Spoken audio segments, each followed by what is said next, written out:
there's always going to be times when you're not doing everything the way you should. You're not being healthy. You know, you're going to stay up late, or you're going to have the snacks. That's going to happen, right? In fact, it should happen. I think you can't be perfect all the time. So it's just allowing yourself to do that, and accepting that you're allowed to be imperfect. So yeah, that was huge for me.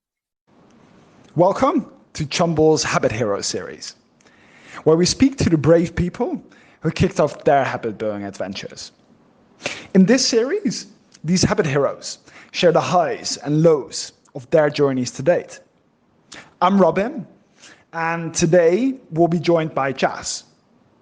We'll speak about the temptation of chocolate, dealing with YouTube rabbit holes, and what helped Jas create positive habit cycles. Enjoy. So let's dig straight into it. What has got you interested in habits? Why did you want to improve them? Well, so what I've noticed is, I guess over a number of years, that when I set goals for myself, it makes it a lot easier if you've got a bunch of healthy habits to support those goals. If the habits are like not supporting those goals, then the goal becomes much harder to achieve. So that's something that obviously like may sound obvious to a lot of people, but it's something that I guess it took me a few years to actually realize that I had these habits that actually would hinder me achieving some of the goals I was set. And so I wanted to develop a set of habits that I could, like the term habit is something that you just do without thinking, really. So I didn't want to have to think about like making sure that I was planning my day or doing things a certain way. I wanted it to become like a natural process, that I just had these healthy habits that would always be, you know, positively affecting the outcome of my day and maybe helping me achieve these goals that I had. So that was kind of the thought process behind developing a set of, you know, healthy habits to become more productive during my day. Nice. I love that. And then you mentioned there were some habits that potentially hindered your progress in certain areas. What type of habits were they?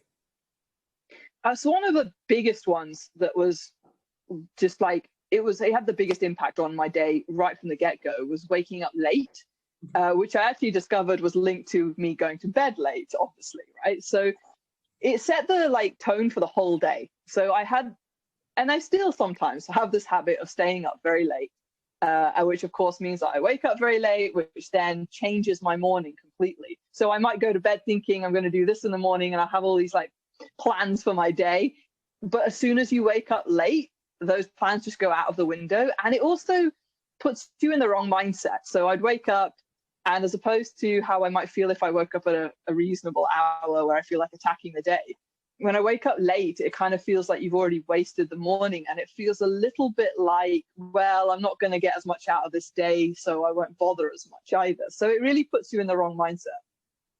Yeah, interesting. I think you're making a very good point about entering that vicious cycle. And after you've made like a small error, it can turn into something much bigger, because like we allow those negative emotions to be there and to consume us. No, I think it's a very good observation.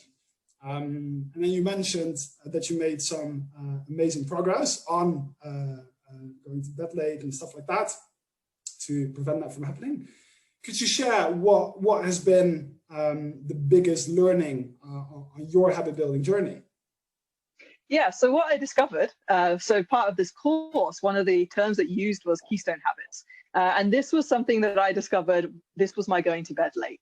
So it's basically one of my habits that leads on to all these other bad habits. And if I could just focus on this one keystone habit, I realized that that would affect all the other habits, like bad habits that I considered to come afterwards. If I could change that one into a good habit, all the habits that followed became healthier, better habits.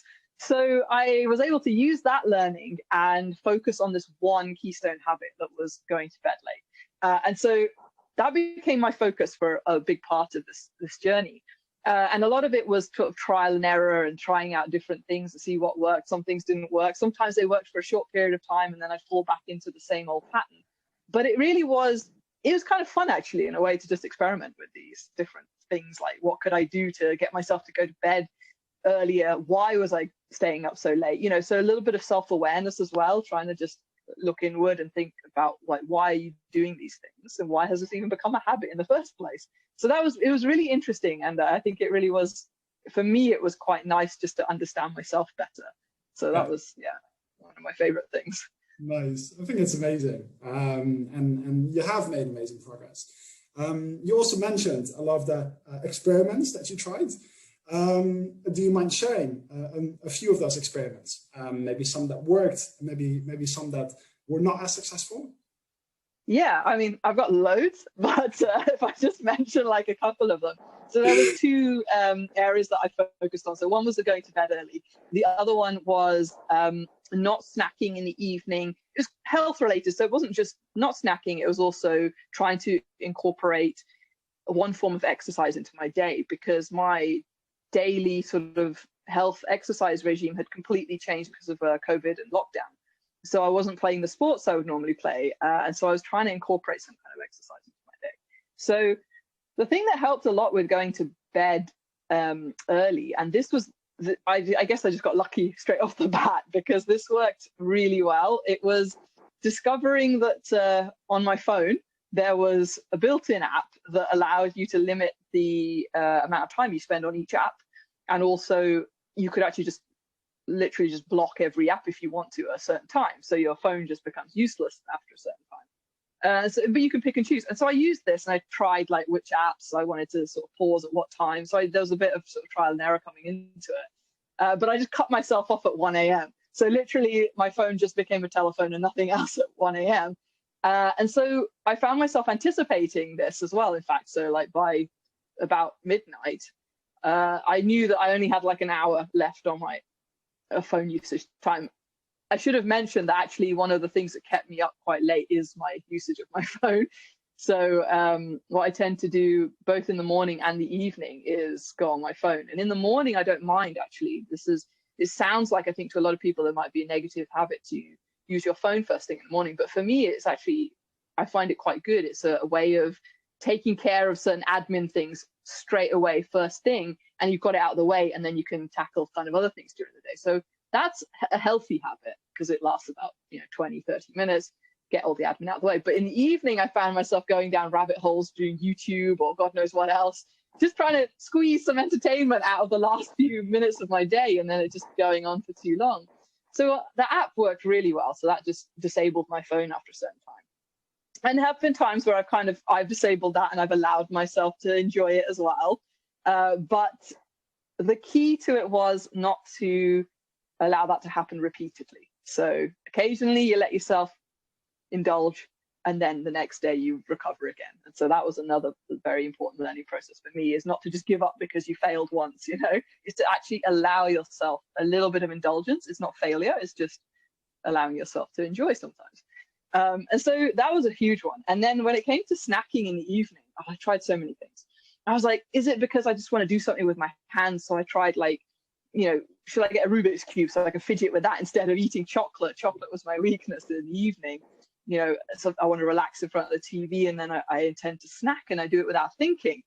And that didn't work. So I didn't have a Rubik's Cube, so that didn't work. But I got I had this little games console thing lying around from when we were kids. Tried that. Kind of worked temporarily, but then it was almost like I forgot that it even existed, and I just fell back into the same pattern.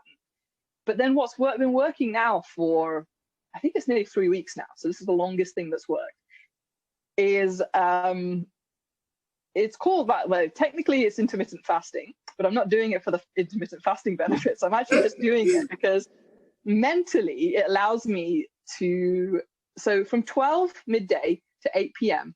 I eat, and then I don't eat outside of that. So I won't eat before 12 and I won't eat after 8 p.m. So in my mind, it's like the kitchen is shut.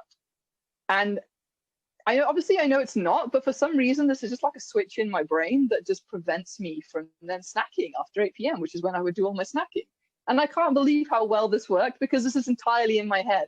Like, there's no external thing. There's no nobody else telling me. There's no lock on the kitchen door. It's just all in my head, but it just works so well. And that's just been amazing and transformative, because the other thing is that once I'm developing these healthier, better habits, it's then leading on to the next healthy, better habit. So the going to bed at a reasonable time allowed me to wake up at a reasonable time, which made me a lot happier in my day, which then I've now included jogging in the morning, which is, very complementary with the non-stacking habits. So it's like one healthy habit just leads on to the next healthy habit and the next one, and it just makes you feel good, and then you want to do more of these things, and then you notice the effects, like you might be losing weight or whatever, and then you think this is all going so well, and so it puts you into just a really positive and forward moving kind of mindset. So yeah, it's been going really well with that. I absolutely love that. I think like you touch on a lot of important aspects. I think I love your awareness. We spoke about this before, about the acceptance bit, the keystone bit, and also just like moving forward with your habits. Instead of entering that vicious cycle, you actually create a positive one, as you so well mentioned. And I think that's amazing. I would love to know, like, it's great to hear that all of these improvements happened. I would love to know, like, how are you feeling with it all at the moment? What impact do you think these healthy habits had on your life? Oh, I think it's very positive, because like if you want to fall into this positive habit cycle, it just it makes you feel good, because you're doing the things you want to do, as opposed to, I don't know, like I sometimes would feel like I have a snack in the evening, and then I feel bad about it. Like I wish I hadn't had that snack, and it puts you into a less positive mindset, And so once you're doing these healthy, good habits, you're doing the things that you want to be doing. It just, I don't know, it gives you a certain amount of power, a certain amount of just feeling empowered, I suppose, which is a hugely positive thing. So it makes me just personally feel like I can tackle more, I can do more, because when I'm happy and positive, I just feel I can take on the world. And so I'm kind of, that's the kind of place I'm in at the moment, which is really, really cool. And it's not like that all the time, of course. Like, there will be times when you fall off this good habit train. And that was one of the things I struggled with the most. And I remember like asking you a few times, actually, many, many times, in fact, I think I said, but what happens when, you stop doing these healthy habits, you fall back into your old patterns. And then it takes me time to get back to those healthy habits again. And what was surprising was when you said, that you can allow yourself to fall sometimes. You can allow yourself to not always be doing good, healthy things. You can indulge sometimes and you can fail sometimes. But it was like, I was able to just be like, well, yeah, I can. So if you give yourself permission to do that for a day, it doesn't last weeks. Whereas before, I would kind of be feeling negative about it. And then it would then lead to behaving, not catching up with your good habits again for a number of weeks. So just by letting yourself off the hook a little bit, I already like find myself, I can come out of that cycle much more easily and back into the good habits again much quicker than I was before. So that was another huge, actually, that was a very, very important learning step, that one. Because we all, there's always going to be times when you're not doing everything the way you should, you're not being healthy, you're going to stay up late, or you're going to have the snacks. That's going to happen, right? In fact, it should happen, I think. You can't be perfect all the time. So it's just allowing yourself to do that and accepting that you're allowed to be imperfect. So yeah, that was huge for me. Nice. No, I love that. And I think it really sounds like you benefited from these habits immensely. And I love your thought process about the fact that failure is okay. And that in fact, that those setbacks have actually helped you kind of bounce back instead of like lingering in it for such a long period of time. No, I think that's amazing. I would love to end with a piece of advice that you would give people that are listening to this or are seeing this at the moment. So I think for me, the best piece of advice I could give, that I would want to receive and that I could give somebody, is the trial and error. So I think it's a process. It's not you've got to allow yourself to try something and for it not to work and be okay with that, and then try the next thing. That's how you hit upon the thing that works for you. I tried many, many different things that didn't work. And maybe in the past I would have been like, oh, this just isn't for me. I'm just, but now I realize that it's fine. You just keep trying the next thing or the next thing. And one of those it did for me, it just worked. And it might be the case that it doesn't work forever as well, because we're always changing.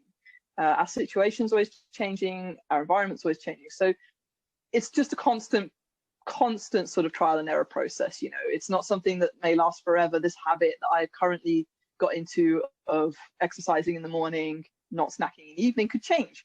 But at the moment, it's fantastic. So I think you have to get into this mindset of being willing to try and willing to fail at stuff. I think that's the important thing, is to just take action on these things. So that would be my piece of advice. And to give the program a go, because I highly recommend it, because it's really good.